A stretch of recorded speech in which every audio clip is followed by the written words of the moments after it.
Por séculos, arqueólogos, teólogos e estudiosos debatem o local e até mesmo a existência do maior de todos os mundos perdidos: o Jardim do Éden da Bíblia. Foi aqui, de acordo com o livro hebraico de Gênesis, que um paraíso uma vez existiu. Um paraíso onde os primeiros seres humanos, Adão e Eva, foram de fato criados por Deus. Quando nós olhamos para o Jardim do Éden, sabemos que há de fato uma descrição física de onde ele era. É dito que 4 rios específicos saíam dele, ou de perto dele. Então podemos de fato procurá-lo. 2 destes rios, os rios Tigre e Eufrates, são bem conhecidos. Eles correm por onde é hoje o Iraque. Os outros 2 rios descritos não são bem conhecidos.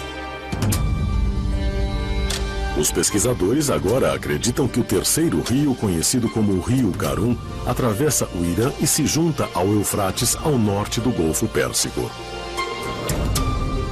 Então, em 2010, imagens de satélite revelaram um rio fóssil, ou um leito seco de rio chamado Wadi Baton, que uma vez fluiu pelo norte da Arábia e também se juntou ao Eufrates. Poderiam esses 2 rios ter sido o local dos rios Pison e Gion? Os rios perdidos mencionados na Bíblia que apontam para a localização real do Jardim do Éden? No livro de Gênesis tem um trecho que diz que 4 rios formam um rio. Então, uma leitura muito atenta indica que quando você junta os 2 rios que estão hoje no Iraque, o Tigre e o Eufrates, com o rio que está no Irã, o Karun, e o rio fóssil na Arábia, você forma um rio, sendo esse o local aproximado ao norte do Golfo Pérsico. E de acordo com a Bíblia, esse único rio corria pelo Jardim do Éden. Então, com base em imagens do local e uma leitura atenta do texto hebraico, eu acho que a localização do Jardim do Éden está sob as águas do Golfo Pérsico e não em terra. Os cientistas acreditam que durante a última idade do gelo, as calotas polares tinham 3 quilômetros de altura. E o nível dos oceanos era 50 metros mais baixo do que é hoje. Estudos recentes sugerem que a área do Golfo Pérsico teria sido uma planície seca e fértil do tamanho da Inglaterra, oferecendo um refúgio ideal para alguns dos primeiros humanos fora da África, cerca de 75 mil anos antes. Mas como as calotas polares derreteram ao longo de milhares de anos, as águas do que agora o Oceano Índico inundaram a Terra e formaram o Golfo Pérsico. Durante esse longo período, houve pelo menos 3 episódios de inundações muito importantes, onde você veria uma subida de 9 a 12 metros do nível do mar, da noite para o dia. Será que uma grande inundação, talvez a descrita na história bíblica da Arca de Noé, foi mesmo a responsável pelo desaparecimento do chamado Jardim do Éden? Mas que a prova pode ser encontrada ao se estudar textos sumérios antigos. Mesopotâmia. A mais antiga civilização conhecida da Suméria é de 5.000 a.C. e seu primeiro assentamento no sul da Mesopotâmia foi chamado Eridu. Os sumérios antigos têm uma história maravilhosa. Eles acreditavam que viviam em uma área que era mais ao sul da Suméria da época. E nós sabemos disso porque eles disseram que saíram do mar. Escritos cuneiformes antigos que sobreviveram em tábuas de argila sugerem que os sumérios foram levados para Eridu por seu deus Enki. Os textos cuneiformes também descrevem uma raça alienígena chamada Anunnaki, que veio à Terra e criou o primeiro homem moderno.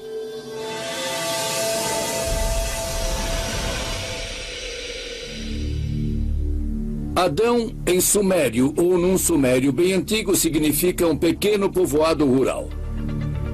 Eva, entretanto, não é em sumério. Eva é em árabe e nas línguas semitas significa aquela que dá à luz. A palavra Éden é uma palavra pré-suméria e significa plano. Os relatos sumérios podem se referir a um tempo mais antigo. e a uma planície fértil distante, agora perdida sob as águas do Golfo Pérsico. A pergunta é esta: o Jardim do Éden era algum tipo de laboratório onde certas coisas foram criadas por cientistas antigos da época? E se a humanidade foi criada em um Jardim do Éden, então é claro que quem estava criando isso não era um ser humano, era outra coisa. Então é possível que o Jardim do Éden estivesse localizado aqui no planeta Terra? Sim, mas era uma localização geográfica específica? Não sei, não tenho certeza. Pessoalmente, eu estou mais inclinado à ideia de que o Jardim do Éden era algum tipo de ambiente fechado em algum lugar na natureza. Mas com certeza era algum tipo de laboratório, de onde se originou o homem moderno. É realmente possível que os primeiros seres humanos fossem criados por seres extraterrestres no que é referido na Bíblia como o Jardim do Éden? Se assim for, a prova existiu o tempo todo nas tábuas de pedra cuneiformes dos sumérios antigos? Os Anunnaki estão entre os seres mais misteriosos e poderosos do mito e da tradição sagrada. Os sumérios os descreveram como humanoides, mas sendo seres espirituais sem um físico que tiveram a capacidade de se transformar ou de mudar para a forma humana. Eles vieram à Terra em uma missão especial para trazer sabedoria e também para extrair alguns materiais do próprio plano terrestre. Nos textos cuneiformes, os Anunnaki são descritos detalhadamente, incluindo como eles viveram por centenas de anos. Eles tinham um enorme conhecimento e poder sobre o mundo inteiro. Eles sabiam de tudo. Eles tinham conhecimento de todas as ciências e de todas as artes. De onde eles tiraram esse conhecimento e de onde eles vieram? Isso é um total mistério para os arqueólogos. E você deve se perguntar: eram, na verdade, extraterrestres?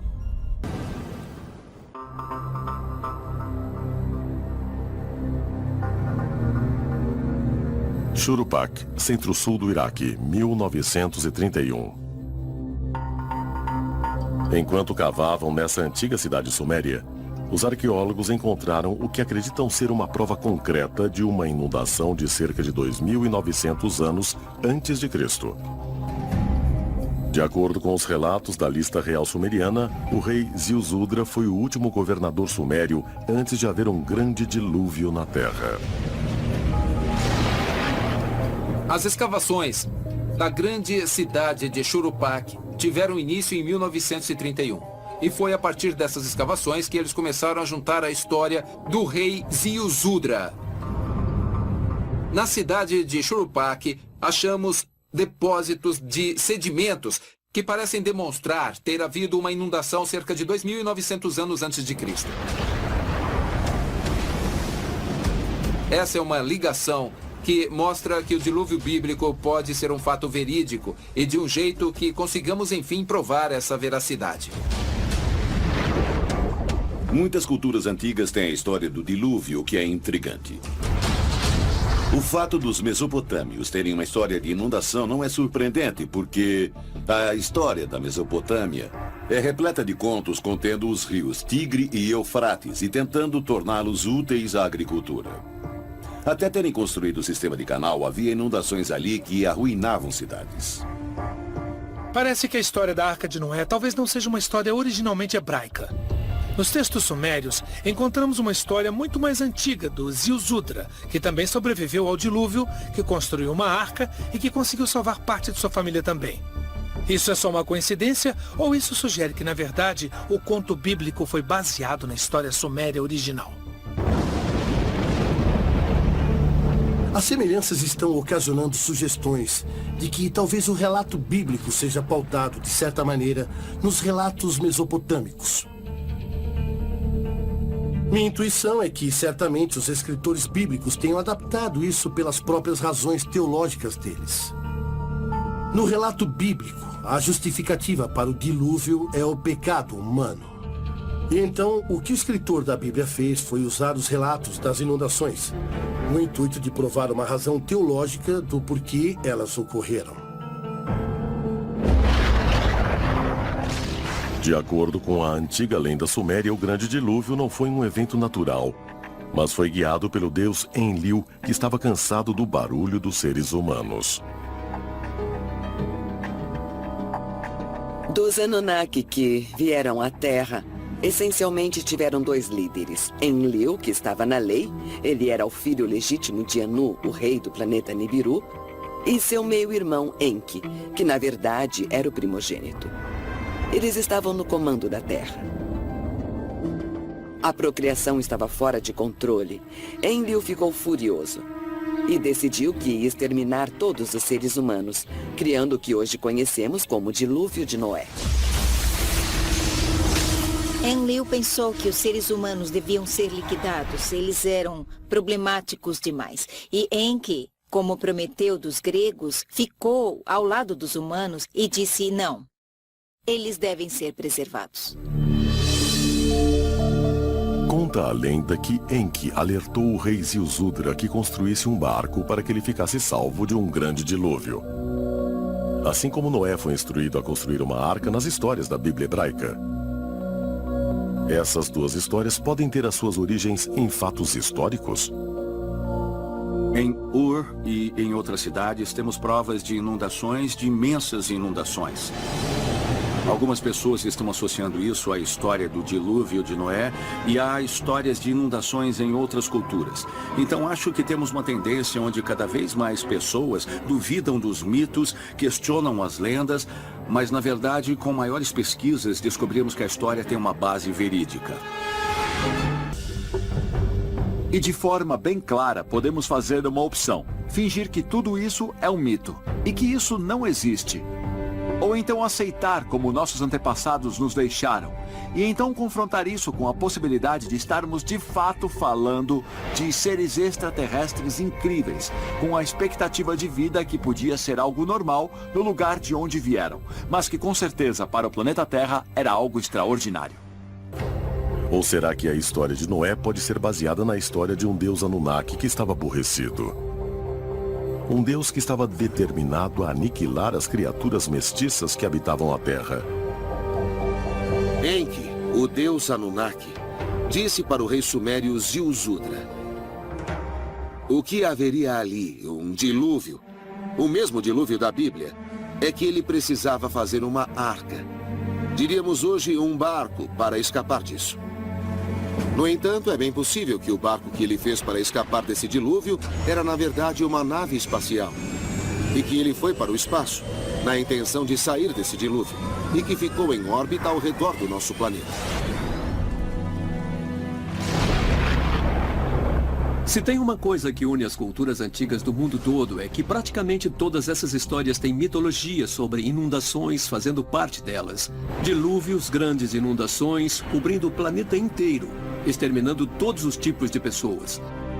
Na maioria das culturas, isso é colocado como obra dos deuses, ou de um deus descontente com a humanidade.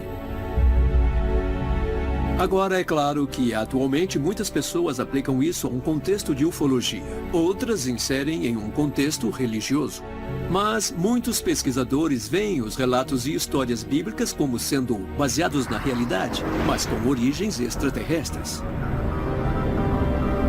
Tanto a Bíblia como especificamente os relatos dos sumérios antigos deixam claro que o dilúvio foi algo que os deuses criaram. Que os deuses fizeram essa inundação ocorrer. Então vemos que os relatos antigos são basicamente uma interação entre os Anunnaki por um lado, com os nossos antepassados por outro. Os Anunnaki garantiram que nós, como espécie, sobreviveríamos. Porque alguns dos Anunnaki tinham a intenção de acabar com tudo nesse planeta. É possível que os Anunnaki tenham sido os responsáveis por causar o que é chamado o Grande Dilúvio?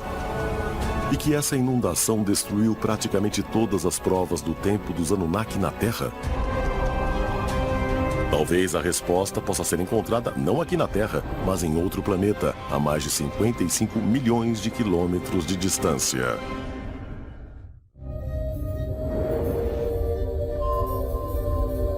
Cratera Gale, Marte. 6 de agosto de 2012. O Curiosity sonda a superfície de Marte para avaliar a situação do planeta para a exploração humana. O rover, de 1 tonelada, vai em busca de sinais de água na superfície, um elemento essencial para a manutenção da vida. Acho que uma das coisas fascinantes do ponto de vista da biologia é que Marte, por um período de sua história, foi bastante semelhante à Terra, onde a vida pôde começar a evoluir. Você pode questionar quanto tempo levou isso. O que aconteceu historicamente em Marte? Quando começaram a dizer que ele perdeu a atmosfera? Quando não houve mais capacidade de sustentá-lo? E podemos aprender muito sobre os processos da Terra que foram bem-sucedidos, porque eu acho que, comparando até que ponto a vida chegou em Marte, onde houve falha nisso? Mas é possível que a missão da sonda Curiosity pode revelar também evidências de que os seres misteriosos conhecidos como os Anunnaki também habitaram em Marte uma vez? Zecharia Sitchin teorizou que os Anunnaki estavam vindo desse planeta Nibiru e que Marte era tipo uma estação de passagem. E quando eles vinham de Nibiru, iam para Marte e depois para a Terra. Então dá para pensar, se esse for o caso, que em Marte poderíamos encontrar algum tipo de vestígio dessa civilização dos Anunnaki. E vamos encontrar pirâmides, monumentos megalíticos, construções imensas em Marte, assim como temos aqui na Terra? Eu suspeito que sim. Se uma presença extraterrestre em Marte pode ser encontrada, seria possível que ocorresse uma consciência global da nossa própria ancestralidade Anunnaki? De acordo com o autor e pesquisador sumério Zecharia Sitchin, Nibiru, a casa dos Anunnaki, está em uma trajetória elíptica que traz o planeta para a nossa órbita a cada 3.450 anos. E a próxima visita está planejada para ser no ano de 2900. Zecharia escreveu o livro O Fim dos Dias sobre algumas das profecias do retorno. Da próxima vez que Nibiru chegar perto, deverá ter uma outra aparição dos Anunnaki. Alguns dos Anunnaki podem ficar muito entusiasmados e felizes de ver o que se desenvolveu e no que nos tornamos. Alguns podem ficar chateados por termos ido longe demais.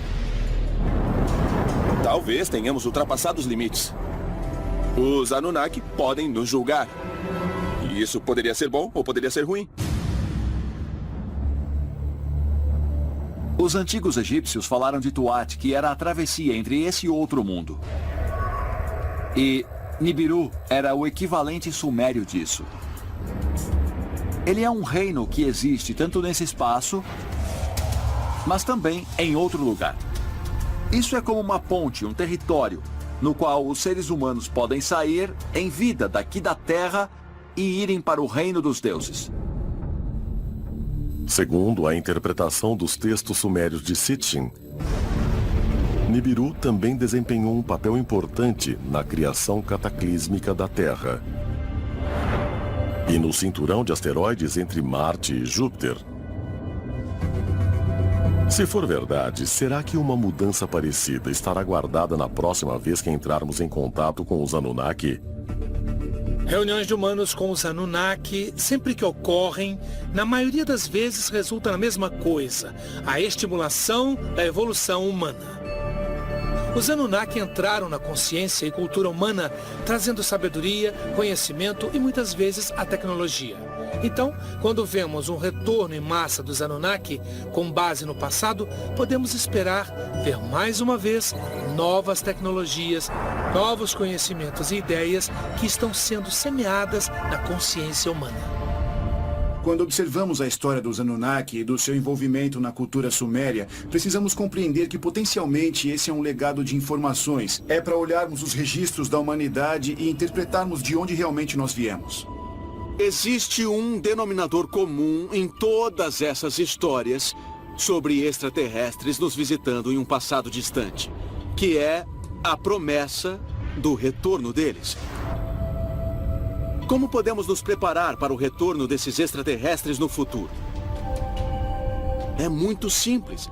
Aceitar a ideia de que não estamos sozinhos no universo é a primeira coisa. E a segunda é que eles estiveram aqui no passado, vão voltar no futuro e, ei, tá tudo bem.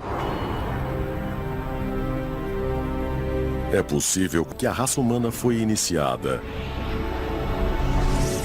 ou que talvez até tenha sido geneticamente criada por seres extraterrestres em um passado remoto. Essa pode ser de fato a peça que faltava na teoria da evolução humana de Darwin? E será que a noção de uma presença extraterrestre na Terra também ajuda a conciliar o suposto conflito entre a ciência e a religião? Talvez uma noção profunda tenha sido a razão para os museus no Iraque terem sido invadidos e saqueados. Porque a verdade pode ser muito perturbadora para ser contemplada.